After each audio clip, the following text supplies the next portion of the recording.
Hey everybody, welcome to BODS Mayhem Hour. I'm your host, John the Bod, aka the Bod Father, and also have a lovely co-host. Her name is Crystal. All right, we have an awesome interview for you guys and gals out there. We have Mr. Daniel Johnson. He is the drummer of the local band Let the Guilty Hang out of Logan, West Virginia, and they formed in 2005. And they got a new album that's out called In Tongues. So Daniel, man, it's an honor to have you on here for the first time. So how's it going? Yeah, dude, I'm glad to be here. I keep up with your stuff, and I followed all your stuff when you went to the show there in Lexington. I think that's what is that? You did a bunch of interviews from there. I followed all that whole trip and stuff. So I'm glad to be here, man. I'm a podcast junkie, so I'm always excited to be doing any type of podcast or interviews or anything, man. Glad to have that you're having us. Oh, thanks, dude. Yeah, that was Louder Life in Louisville that I went to back in October. Yeah, that was. That was a crazy, crazy time, and I met Crystal there too. So, well, I didn't. Oh, there you go. I didn't. There you go. Well, I saw her there. It was just chicken shit to talk to her, but anyway.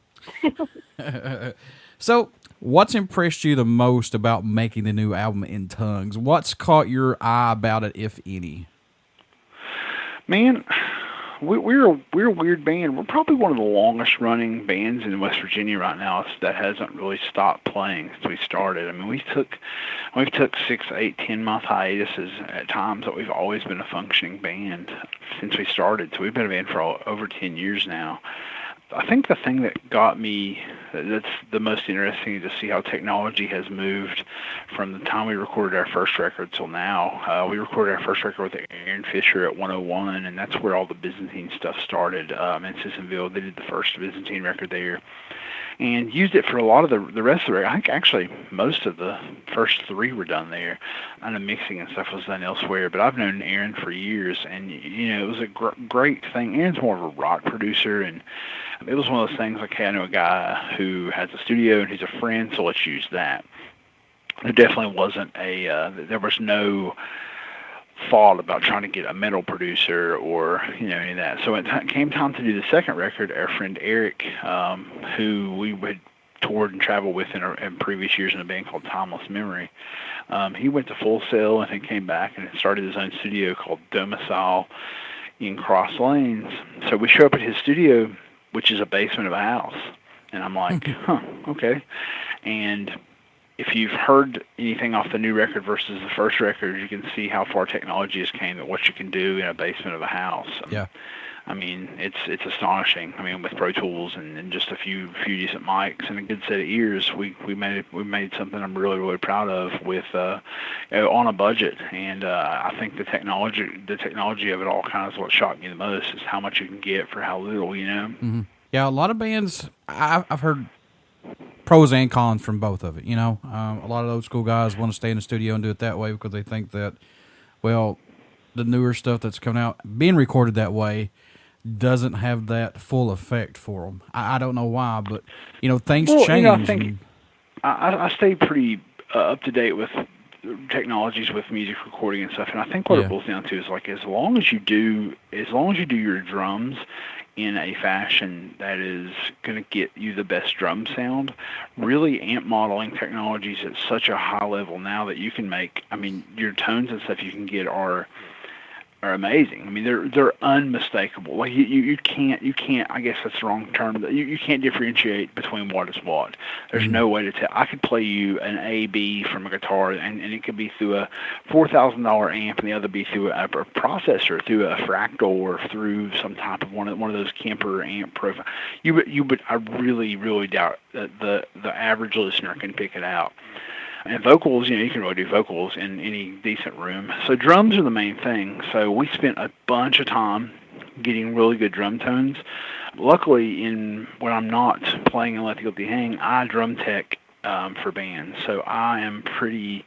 I'm not the world's greatest at tuning drums, but I definitely can. And so I spent a bunch of time before we came into the studio getting everything tweaked, and we got some really good tones and new heads, and I spent a bunch of time with them getting them tuned correctly. And one thing that's kind of become an industry standard is to replace the sounds on drums. Most metal records you hear now, almost all the drum tones are completely fake. They're basically taking a dry signal and they replace the tones in a computer. So while there are some replaced tones, my kick is completely artificial, but snare is like a 60-40 blend, but my toms are all completely live, which is pretty rare on a heavy metal record now, so I'm pretty proud of that. So, some of your listeners may be familiar with that, and it may be over a lot of their heads. But either way, it's common. You don't really see metal records now made with natural drum tones. It just doesn't happen. So I was pretty proud to at least be able to retain some of the original tones of the drums. So we got a really good drum tone in his room there. He's really done some good things with that space. You brought up getting to work with Eric Haynes from the Corinthian, Isla Sorna, and Profligation. How do you feel about being able to work with him? Eric it's always cool. The studio is an interesting thing. It's kind of like you get locked into this dungeon with someone, and if you butt heads with them, it's really tough. And I definitely have I have a perfectionist mind. I have an idea of what I want to hear. And I'm not always right, but I definitely go into the project with a idea of what I want to hear, right or wrong. So he was he was easy to work with in the respect that, it's tough when you're not there. Everything's done through Messenger now or through text message, and 80% of the work he did was when we weren't there. So you have to bounce stuff back, and it's kind of a slow, grinding process. But we scheduling-wise, we worked very well because we all have careers. All of us have jobs, and it was pretty painless. I mean, there was a couple of moments where I'm sure he was frustrated with me, and I was frustrated with him. But in the end, the mix turned out great, and I couldn't be happier. Any songs off the In Tongues album that stand out more to you than any on it, possibly? I know they're like your kids, but what stands out more to you? Yeah, so I always say that, everybody always says, it's like picking your favorite kid. It's kind of interesting, man. I have I wear a couple of different hats in that band. Obviously, I do a lot of the booking and stuff, and I handle a lot of this kind of stuff, but I also write a good majority of the lyrics. So with that comes a different connection to these songs. Playing heavy metal drums over a bunch of riffs is one thing, but to have some type of attachment to lyrically is a whole different. You have more of a mother instinct to it. So there's a ton of different topics on there, and I think daily, emotionally, however I feel will determine how I feel about the songs. But the In Tongues and Show Your Teeth are the last two songs to be recorded, and almost any band you hear in interviews, those are usually their favorites because they're the newest, and there's some there's some emotional thing there where they're new, but some of these songs have been around for 8 or 9 years. There's a song on here that is about about Hurricane Katrina that I wrote. I watched a Spike Lee documentary and kind of got inspired to write some lyrics. There's a song there called 0 Hour, and that's all about Hurricane Katrina to give you an idea of kind of like timeline-wise. But the song Show Your Teeth, in and of itself, is probably the most emotionally charged one for me.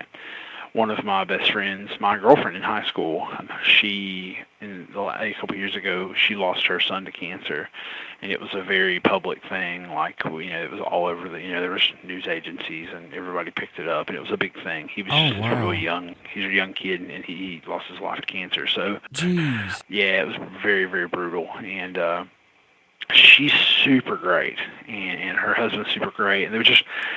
Kid was super cute, you know what I mean? It was one of those things, it was just like, no way this is happening, and it did, you know what I mean? So those lyrics are very, they're very emotionally charged for me, to say the least. And there's definitely some heavy metal lyrics on there, you know what I mean? There's some tunes that are just generic heavy metal songs about hate and rage, and you guys know where all that comes from too. You know what I mean? It doesn't necessarily need a topic. You know what I mean? So, but they're and then there's the song In Tongues that I wrote the lyrics to, and those are really near and dear to my heart too. Definitely, I along with OJ from Byzantine, we're both West Virginia history nerds, and In Tongues is very much about how the southern West Virginia Appalachian Mountains have been just totally taken advantage of. So, that's that's a big thing. If you read those lyrics, that'll make sense to you. Yeah. You know. OJ's an awesome guy from Byzantine. I like that band a whole lot too, and they thank God they just finally got signed again. I think they really deserve it as well. Yeah. Things are going great. I actually tour manage that band. I go out on the road with them, and Cool. I've traveled. The very few shows they've played in the last few years without me. I love those guys. I love them like family. We have, we've been all over America together, and I've been a part of that organization since the inception. I saw the very first show they ever played. I saw shows with the drum machine, so I've been on board with that band since day one. Chris is actually from here, from where we're from Logan. Chris is from Chapmanville, so both Logan County bands. I'm actually going up tonight to shoot a teaser for the first video teaser for the new record, the Cicada Tree. It's going to come out on Metal Blade, so we're all really amped and kind of interested to see what's going to happen with that. That's pretty awesome. Yeah, Metal Blade's been great to work with for all of us. They've been super receptive to all of our ideas, and really kind of hoping that 2017 is that band's year. Yeah. Could be. You never know. And Crystal on here, she's from Beckley, so.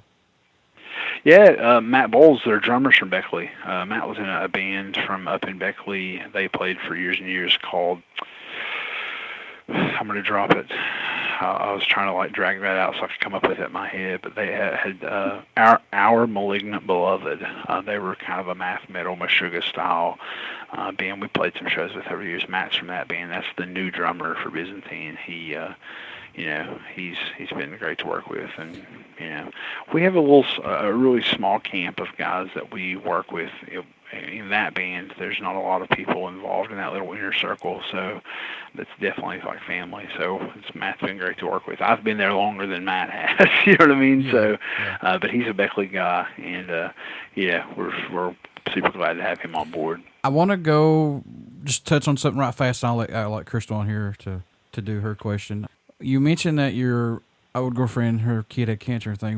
When you wrote this song and has she saw the lyrics to this? Does she know about this? If so, what's... I did. I sent her and her husband months and months ago, before the record came out, I sent them a copy of the lyrics and the song. And, right.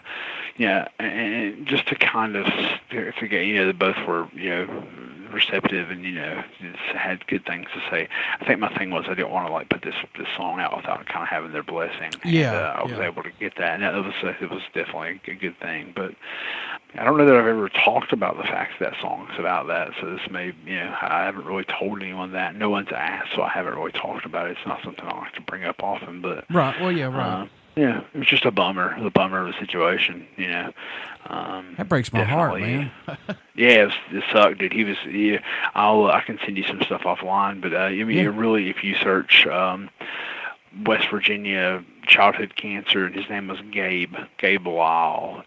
They have a ton of foundations set up. They have a cancer walk every year. So there's still things, if people hear this and want to get involved, to help.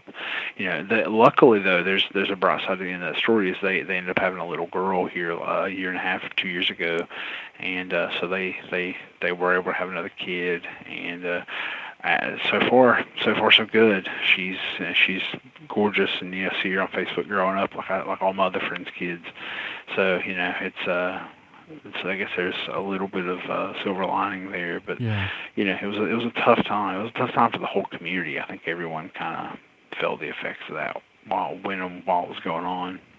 Yeah, that's one thing that definitely West Virginia has going for it. We definitely feel that sense of community. I had a friend that lost a baby to cancer as well. It's an interesting place.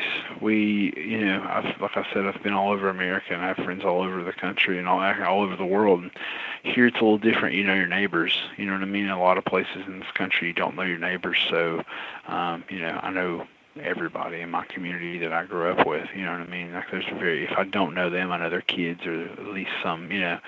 There's a couple of degrees of Kevin Bacon there. It's not very far. Yeah. What helps you to remain open to different musical styles that aren't the same as your own style? Well, I also play in another band called Tim Browning and the Widowmakers, and 3 of the 5 guys in Let the Guilty Hang are in that band also. And that band's kind of an alternative country style band. It's definitely different from this band. It's more like Ryan Adams-y, kind of like hard rock.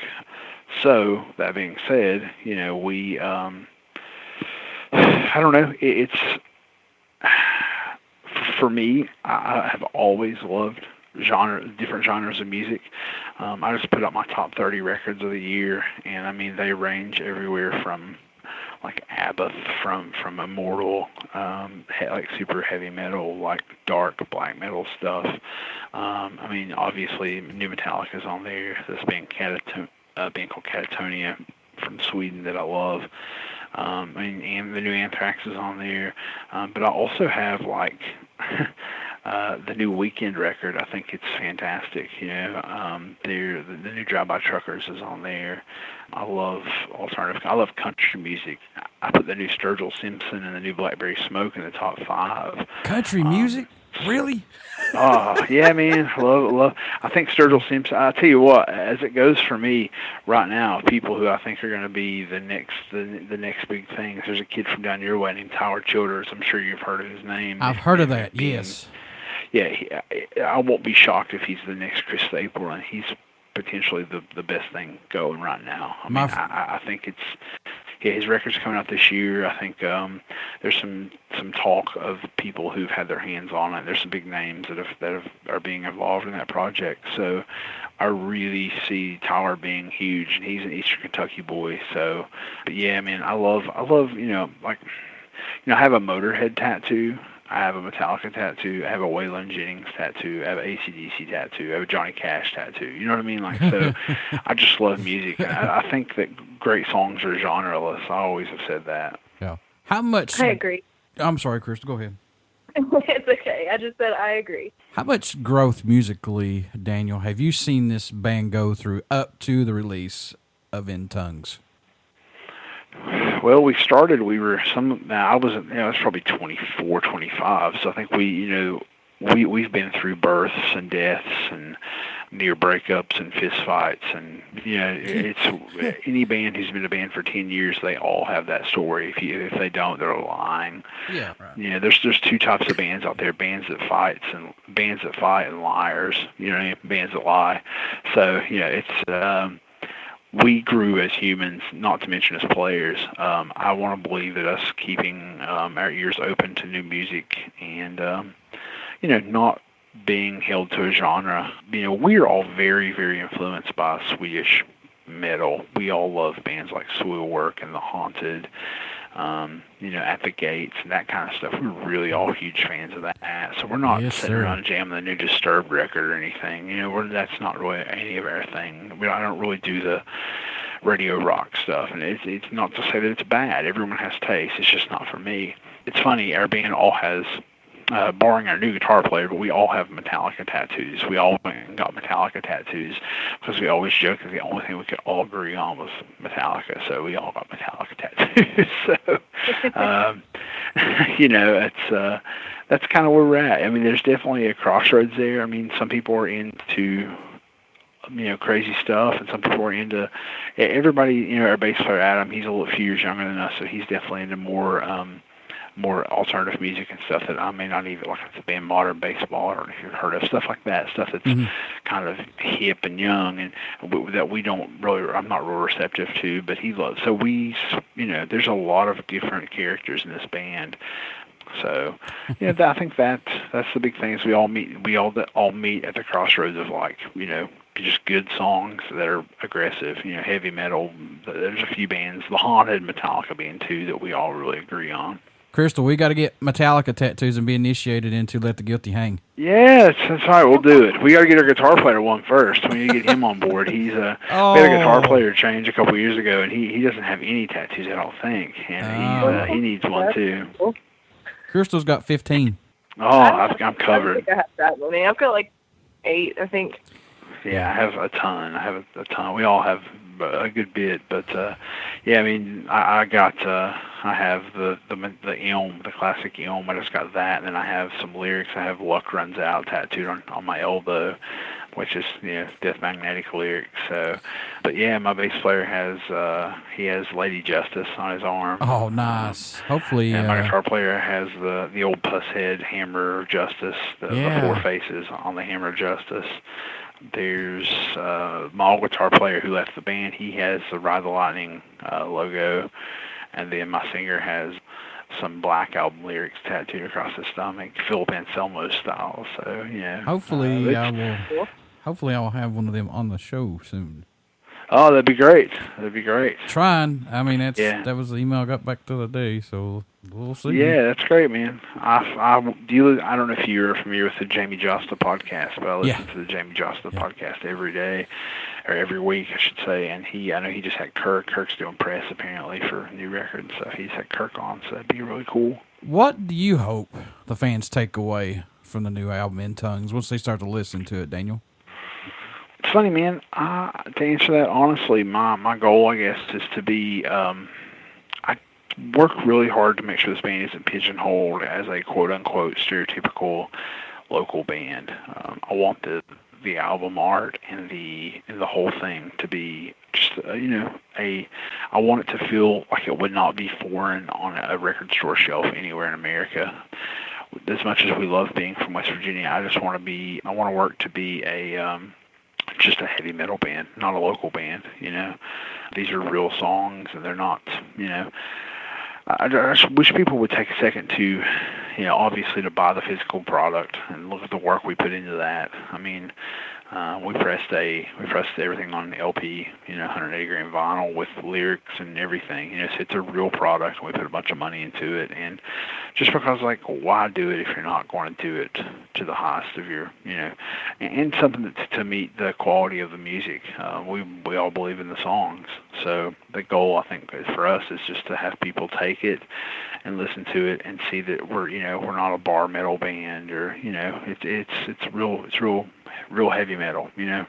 How do you feel about the new era of music that's more focused on digital downloads than people actually buying whole albums? I'm not an old man by any measure, you know what I mean? I'm 35, but I don't really have any of those old school philosophies of you damn kids and your downloads. I mean, I downloaded Spotify the day it became available in America. I'd heard about Spotify for a while before it was big in Europe, and they finally opened it up in America. I got it the day it came available, so I'm a huge Spotify junkie. It's a love-hate relationship. I hate what it's doing to music and doing to the bands and how it affects financially bands being able to function. But I think we're kind of changing the guard. I think that they're going to have to figure out a way for bands to be monetarily, afforded the ability to tour and to record music. And there's going to have to be, art is not free. You know what I mean? Art isn't free, but at the same measure, I really think that I can't justify going to the record store and spending $100 a month on media.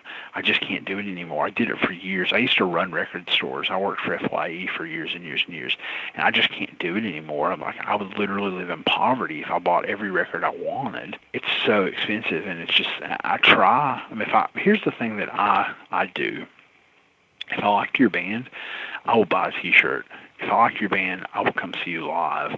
So that's the thing I think we have to try to make sure that we're doing is if you don't buy physical media, you are going out and you are partaking in something that provides monetarily to the band's success. And I think people miss that a lot of times. I think people just think it's free. You know what I mean? But here's another way of looking at that. 500 years ago, the musicians were we were the minions. We ate with the slaves. We were not wealthy. And so I think that the late 70s, 80s, and early 90s, and even the early part of the 2000s, where we made these millionaires out of musicians, I think that's kind of a falsity. I think that's going to be a really small era in the history of music where we were just learning how to do it. I don't think that, it's expected that you be a multimillionaire by playing drums. I want to believe that will happen to me, but it seems kind of unrealistic. So the days of the 90s when you could put a record out and make $1 million, I just think that was that was a rare point in time. I don't think that's the way it's going to go going forward. So, I think everyone's going to be forced to make some changes that may or may not behoove them, But I think rock and roll will never die. I hate to be tacky and say that, but I mean, I can't see me being 80 years old and not still loving, Master of Puppets. Yeah. I don't think that's going to happen. You know what I mean? Yeah. I can't see me being. I could live to be 110 years old, and the Seasons in the Abyss by Slayer comes on. Yeah. I may not be able to respond, but my brain's going to be like, "Fuck yeah!" You know what I mean? Like, I'm going to be air drumming the Dave Lombardo's drum parts, the Seasons in the Abyss, even if I'm 100 years old. So I may be wrong, but I don't think so. What can fans expect at a show from the mighty Let the Guilty Hang when they come out to see you guys live? I don't know if any of you guys have ever seen us live, but we're definitely we are 100% labeled as like a party band. We've kind of always took from the books of bands like Motorhead and bands like Every Time I Die. It's definitely like a wild time. Like ironically, I don't drink or party. I'm totally straight edge. I don't do any of that stuff. But I'd be the single party in that band that could say that. But we have a shitload of fun on stage. It's a real good time. We don't take ourselves very serious, and I mean we're not no one's wearing costumes or acting like Adam D or anything, but at the same time, we have a really, really good time, and it's a total party vibe. I think we all treat this band that way. All of us pretty much everybody has kids. I don't, but everybody else has kids. Everybody has careers. So when we go do this, we would not want to do this if it wasn't under good terms and a lot of fun. I don't know if you don't have any reason to do it. So we keep the spirits pretty high, and we don't take ourselves very serious, outside of playing the songs and playing them right, and even that we screw that up sometimes. But what originally made you decide to actually pursue music? Oh God, that's a real lengthy probably answer for me. To keep it short and sweet, I had a cousin. I always call them my heavy metal cousins, who in the early '90s they wore black leather jackets and had long hair, and I thought they were cool looking. But my cousin was involved in a car accident. He spent his 16th birthday in intensive care, and that summer changed my life. I met all of his friends, who were all diehards, and they actually three brothers who were in a local band called Against from Logan, who you should Google. They wrote some of the most amazing heavy metal songs that have ever been written to this day. I mean, they have a song called Wisdom that I think it's Master of Puppets good. They're from Logan. That summer just changed my life, and I went into that summer liking the Cincinnati Reds, and I came out of that summer quitting all sports and buying a drum set. That was kind of where I was at. I was just a little kid. I was 6th, 7th grade, and I become completely obsessed with it. I mean, I'm a walking rock and roll dictionary. I mean, I literally don't know how to do anything other than music. It's literally it's all I know since I've been in the 7th grade. I've very much paid my dues. I've seen a million shows, and I've traveled all over the country to see rock concerts, and I definitely am a lifer at this point. I don't see there ever being anything else that ever takes my life over like that it has. So, in your own opinion, Daniel, what does Let the Guilty Hang bring to the table for music that's not out there, man? Well, I always say we're not reinventing the wheel. We're all robbing from the Beatles and the Stones and Black Sabbath at some point. Everyone is stealing at this point. So are we reinventing the wheel? We are not. But it's funny, I think no matter how you slice it, you can kind of hear the Southern West Virginia thing in there. You know what I mean? As much as we try to run from it, like we all are super inspired by the big boogie riffs and stuff. We all love ZZ Top and Down and that kind of stuff. So that stuff creeps in, and we'll never escape the fact that we're Metallica fans. We just won't. We'll never escape that. So I don't know that we're bringing anything. I don't want to give you some. Like I said, I listen to podcast interviews constantly, and people are, there's nothing there that you can't find probably somewhere else. But we just try to do it at a level that it's like, it brings us a little level of joy, and hopefully people get on for the ride. I don't think when Kill 'Em All was written, they anticipated changing the universe. So they're just doing what they do. So we also are just doing what we do. And it just happens that that's what it sounds like. That's what comes out when Beavar and I, our guitar player, write, which we've been writing together for 10 years. That's just kind of what comes out. We work real well together. So even in the country band, if you hear the Widowmakers record, which came out this year, which you can find, it's all over social media. Just search Tim Browning and the Widowmakers. You can hear he and I at work on that record too. We play well together. He knows what I'm going to do, and I know what he's going to do. And he's kind of become my musical brother. He we don't hang out a lot outside of band for a lot of reasons. Just it keeps we don't. I always say don't shit where you eat. You know what I mean? Like that's when we're working on music, we work on music and we do it really well together. So he's become my Hetfield Ulrich combination kind of. So, and I think I definitely try to be aware of that too. So. What does it mean to you when you have fans tell you that your music has had an impact on their lives? I get it. It's obviously a humbling thing, and it's very, very much appreciated. But I could sit here and start listing off bands who've had the same impact on my life too. From obscure bands like I told you about the band Against. They changed my life in ways that I could never mention. Metallica changed my life immensely, but I still look for bands every day that change my life every day. I haven't given up the hope of finding the next, of hearing Cowboys from Hell for the first time again. It was like seeing sound. I don't know if it makes any sense, but when it changed everything. I recall very distinctly when I was a teenager hearing Super Unknown, Alice in Chains' Dirt, Pantera, Cowboys from Hell. I heard and Nirvana, Nevermind. I heard all four of those albums, and Anthrax, Sound of White Noise. I heard those 5 records in 1 week. Pretty much every week of my life since then, I've been trying to recreate that week. It was monumental to me. It changed everything. It changed every single component of my life. It's affected everyone around me, my parents and everybody. They've all been along for this ride with me. I just hope that I hope there's some kid in the Midwest having that week, this week, be whatever kind of music it is. I hope that somebody hears something that changes them for the better. Any show or moment that stands out to you more than any that you can recall, whether it be with Let the Guilty Hang, or if it's with the other things that you've been doing, or something that said, "Wow, I can't believe I'm doing this right now." Man, I've seen some good ones. I've seen some shit. That's what I always say. I've seen some shit, man. For the band, for Let the Guilty Hang, we've had the luxury of playing a couple of the X-Fest when 1063 was in Huntington, and we did a few of those, and they were super cool. And playing to a couple thousand kids, that was very, very, very, very cool.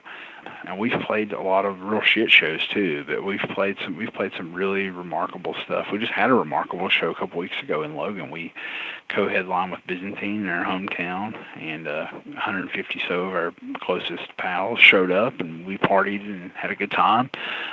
But man, I've seen some stuff. I went to Ozfest when Ozzy canceled, and I saw Ozzy's band play his set with Peter Steele singing vocals and Phil Anselmo and Rob Flynn doing vocals. They basically played the set they were going to play without Ozzy, with everybody on the tour singing. I saw Marilyn Manson singing. You know what I mean?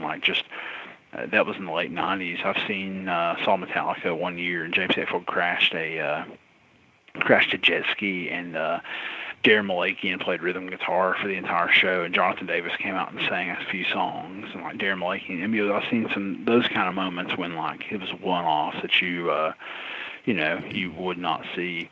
Ironically, by Ozzy missing that show, I went back a few weeks later and got to see. This may have been a year later. Ozzy canceled with Black Sabbath, and I saw Black Sabbath and Neurosis together, which is the doom metal fans' wet dream. So But I've seen some cool stuff, man. I saw Jason Isbell down in Whitesburg at the Summit City several years ago. Oh, yeah. There was about 15 people there. Like, he kicked all the beer bottles off the table in front of me and stood on it and played the solo to American Girl, and now he's playing like the Ryman, you know what I mean, on New Year's with John Prine. So I've seen some really, really cool shows over the years, and that thing I told you about that week that I had where I heard all those records, man, that's part of reliving that. I try every week to go back and experience that, and those are the moments that you have that kind of reenact that feeling. So yeah, my girlfriend and I have traveled all over the country. I've traveled all over the country with my friends. We went to the Orion Festival in Atlantic City a couple years ago and saw, a good jillion bands plus Metallica on the beach. I've seen some really cool shows, man. Those are just a few that come out, stand out. That's awesome. Man, as always, thank you guys for what you do. I truly like Let the Guilty Hang. I like what you guys are bringing to the table for music around here locally and everything. So thank you guys so much. Absolutely, man. Come out to a show anytime. If you want to come out and see any one of the bands, if it's Tim Browning, Let the Guilty Hang, or even Byzantine, get in touch with me. I'll make sure you're on the guest list. And same goes for you, young lady. Hope to see you guys at the show soon. Definitely. Daniel, how can people stay in touch with you guys, buy this new album, keep in touch for tour dates? How can they do that? LetTheGuiltyHang.BigGuardTale.com is our store where all the merchandise and stuff is at. We're on Facebook, we're on Instagram. Just look us up, and we would definitely love to sell some copies of the new record. People to put their hands on the art and all that stuff. But outside of that, just follow us on Facebook and stay in touch and come out and see a show. That's the most important thing. Hey, before I let you go, you care to do a promo for the show? Not at all. You got it.